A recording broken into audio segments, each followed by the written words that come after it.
The next chapter deals with the historical existence of Garab Dorje. Did he really exist? What evidence do we have? As we mentioned, we don't really have a whole lot. But there are several people who have tried to find one way or another some evidence. And so in this case, he goes into the historical existence of Manjushri Mitra, which seems to be more assured than Garab Dorje, because there exists a text attributed to him. So that's the kind of evidence that scholars typically look for. However, this text represents a rather scholastic presentation of Dzogchen and is quite different than the Upadesha found in I'm not sure, do you know how to pronounce that? Or it's R-J-E-S. Jes? I'm not sure. One of the problems with this particular text is that it was written long enough ago that they're using a version of transliteration that is very, very difficult to translate into English. Yeah. So I don't always know how to pronounce some of the things the way that they're transliterated in here. And then the name Dzogchen is not even found in the text. And Manjushri Mitra is said to have originally been a scholar belonging to the Yogacaran school. So the Yogacara school is very associated with Dzogchen.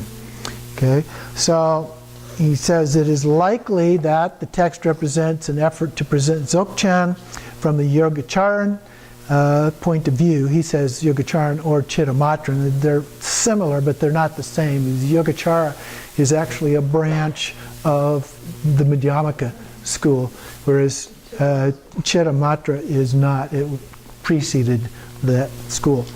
But there are similarities. Some people confuse those. But the matter is more complex, since there appear to be two Manjushri Mitras, the elder and the younger. And so that complicates things even more. And so the elder was considered to be the disciple of Garab Dorje, and the latter, or later, who was considered to be a reincarnation of the earlier. So the younger Manjushri Mitra was said to have instructed Padmasambhava and others, and also Mahasiddha Aryadeva. It's not an uncommon practice for people to adopt names of historical figures. And so in ancient times, when you don't have complete lineages in particular, that was something that began to happen later on. Then you can have people with the same names, and it gets a little bit hard to tell sometimes without any dates on a lot of these documents to know which one they're talking about. So that's part of the complication in trying to sort all of this out. The oral tradition was passed down to later times, much of the lore and teaching of the early Mahasiddhas, and it would appear that this was the case with Garab Dorje. So he was very early historically in some of this tradition. The principal historical questions surrounding Garab Dorje center on his dates, the original name in Sanskrit language, and his country of origin. So we've got those three issues going on here. The dates are uncertain, and different Tibetan sources don't agree on what those dates are, and they use slightly different ways of trying to figure out what they might have been as well, as we'll see here. And because Padmasambhava and Vimalamitra are attested to the 8th century, mid-8th century in Tibet, then if we begin counting back generations, it would appear that Garab Dorje appears sometime around the 6th century.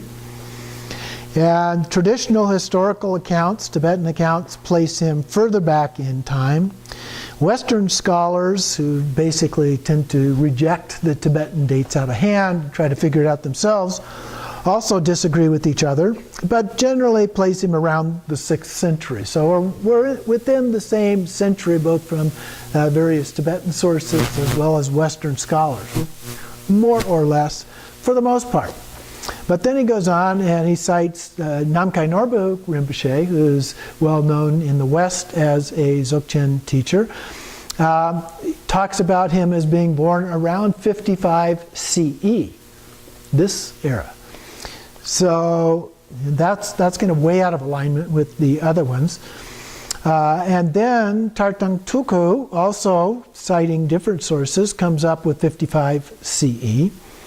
The Pali tradition, using dates based on the birth of the Buddha, going the other direction, instead of trying to trace it backwards from Pabhasambhava, trace it forward from the date of the Buddha, assuming, now because we don't know exactly when the Buddha was born either, but in here they're using a date of 544 BCE, according to the Pali tradition, and then moving forward, calculating the date at about 184 BCE.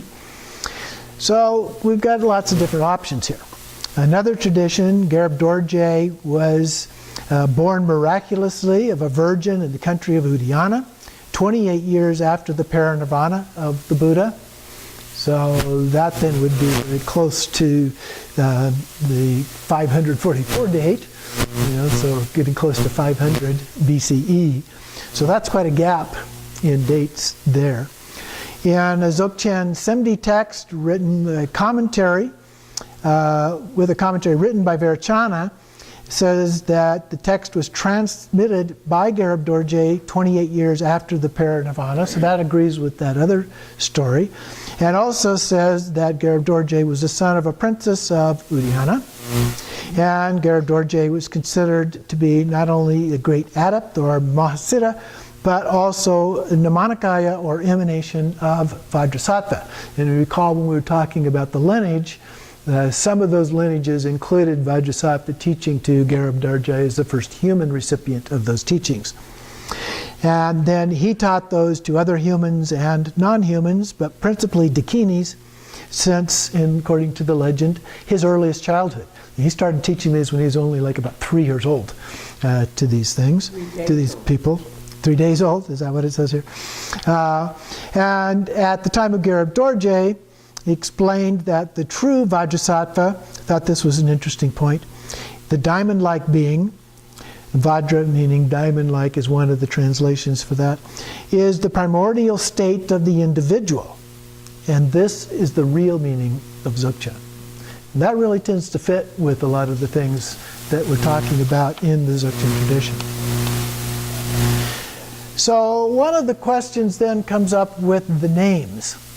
How? Because they have different names. A lot of these people have multiple names is one of the issues. And then you get the Tibetan and the Sanskrit and the Pali and other languages that are involved in some of these translations. And so here he begins to talk about the Sanskritization of various Tibetan names that were given to Garab Dorje. And so one of those names was Rolang Beba.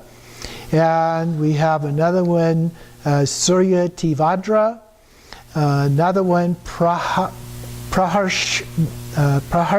Vajra, Surya Tivadra, Pramudita Vajra. Sorry, I'm not too good at these long Sanskrit names. The Sanskrit for Garab Dorje, therefore, really remains uncertain. We really don't know. The author, John Reynolds, talks about Prahavedra or Prahavadra, and Prajnabhava Havadra as what he thinks is likely, and Vetalakshima as another translation of that. Anyway, according to the traditional biography of Vairocana, the translator, when Vairocana went to India, he met personally and studied under the Dzogchen master Sri Sima, who has also been the master of Vilamitra, Jnana Sutra, and Padmasambhava. And Vairocana is known to have flourished in Tibet in the latter half of the 8th century. So one of the ways of counting back is assuming a generation to be 35 years. Now that's a little bit arbitrary as well. When I use generations as a standard, I use 20 years. 35 years is a pretty long time if you think about it, between the age of the father and the son, so to speak, or it could be the mother and the son or the daughter or whatever. 35 years old in ancient times is pretty old for having children. So I think they're stretching things a bit when they do that. But in the example given here, starting with Virachana and Vimillamitra, the second Vimillamitra, and counting back in 35-year increments, we get back to Garab Dorje at 550. So again, another one of these things, tracing it back to about that time. And he goes through other examples that get back to other times. It talks about one attributed to a process used by Dujam Rinpoche, and his, getting him back, and he comes up with a year, let's see, make sure I got it associated with the right one here, mid to late 6th century, so that's about that same time. Another scholar, assuming names of Anandavajra and Vedalakshima are the same as Garab Dorje, traced it back to another 555 CE. So we've got some degree of convergence on that. So the middle of the first millennium it seems to be a fairly common time frame here. These Mahasiddha lineages vary from source to source, do not agree with each other. In some cases, one of the problems is not only the 35-year increment, but some of these people were contemporaneous with each other. So there would not be a 35-year gap at all in those particular cases, such as Sri Sima and Virachana. So those people lived at the same time, so you can't add another 35 years in there in that process.